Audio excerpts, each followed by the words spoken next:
భాషపై సీఎం చంద్రబాబు కీలక వ్యాఖ్యలు చేశారు. లాంగ్వేజ్ అనేది కమ్యూనికేషన్ మాత్రమేనని, లాంగ్వేజ్ ను ద్వేషించడానికి కాదని, హిందీ ఇంగ్లీష్ నేర్చుకోవడం కూడా అవసరమేనని అసెంబ్లీలో అన్నారు. ఇక మనం ఎన్ని భాషలైనా నేర్చుకోవచ్చని, ఢిల్లీ వెళ్తే హిందీ కంపల్సరీ అని, హిందీ నేర్చుకోవాలని సూచించారు.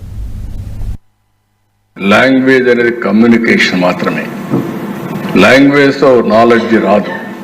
నాలెడ్జ్ వచ్చేది మాతృభాషలో చదువుకున్న వాళ్లే.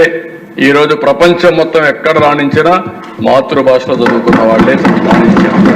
లాంగ్వేజ్ అనేది ద్వేషించడానికి కాదు.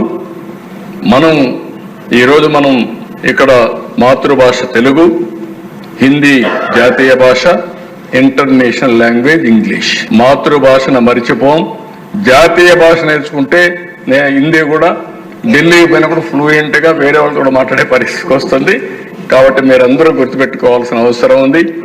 లేనిపోని రాజకీయాలు చేయడం కాకుండా ఈరోజు మనందరం ఆలోచించుకొని భాష అనేది ఒక కమ్యూనికేషన్కు ఉపయోగపడేది కాబట్టి ఎన్ని భాషలు నేర్చుకోగలిగితే అంత మంచిది. ఆ విషయం కూడా మీరందరూ గుర్తుపెట్టుకోవాల్సిందిగా నేను కోరుతున్నా. నెక్స్ట్